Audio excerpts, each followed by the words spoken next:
ഇതിൻ്റെ വിലയെടുക്കുന്നത് പവറക്സിൻ്റെ H81 mother ബോർഡാണ്. ഒരു ബഡ്ജറ്റ് ഫ്രണ്ട്ലി അത്യാവശ്യം ലോങ് ലൈഫ് ഒക്കെ കിട്ടുന്ന ഒരു മദർ ബോർഡാണ്. ഇപ്പം കംപ്ലൈൻ്റ് ഒന്നും വരത്തില്ല. 3 വർഷം വാറൻ്റി ഒക്കെ വരുന്നതാണ്. ഇപ്പോൾ നമ്മൾ Windows 10 ഒക്കെ സപ്പോർട്ട് ചെയ്യുന്നതാണ്. Windows 11 ഇതിൽ ഓടിക്കാൻ പാടാണ്, ഓടിക്കാമെങ്കിലും പാടാണ്. അപ്പം നമ്മൾ മദർ ബോർഡിൽ വരുന്നത് നമ്മളൊരു ഷീൽഡ് വരുന്നുണ്ട്, പിന്നെ നമ്മൾ കേബിൾ വരുന്നുണ്ട്, പിന്നെ നമ്മൾ ഡ്രൈവർ സീഡ് വരുന്നുണ്ട്, പിന്നെ നമ്മൾ അതിൻ്റെ പേപ്പറും കാര്യങ്ങളും. ഇതിനകത്തായിട്ടാണ് നമ്മൾ മദർ ബോർഡ് വരുന്നത്. അപ്പോൾ നമുക്ക് മദർ ബോർഡ് പൊട്ടിച്ചെടുത്ത് നോക്കാം. മദർ ബോർഡിൽ നമ്മളതാ DDR3 സപ്പോർട്ട് ചെയ്യുന്ന 16 GB ടോട്ടൽ റാം ഇടാൻ പറ്റും. പിന്നെ ഒരു LGA സോക്കറ്റാണ്, LGA 1250 സോക്കറ്റാണ് നമ്മൾ പ്രൊസസ്സറിൻ്റെ സോക്കറ്റ് വരുന്നത്.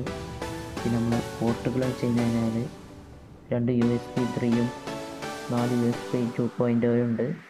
ഇതൊക്കെയാണ് നമ്മുടെ മദർ ബോർഡിൻ്റെ സ്പെസിഫിക്കേഷൻ വരുന്നത്.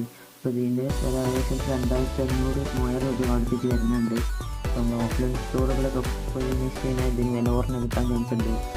അപ്പോൾ ഏതായാലും അടുത്ത വീഡിയോയിൽ വീണ്ടും കാണാം. ബൈ.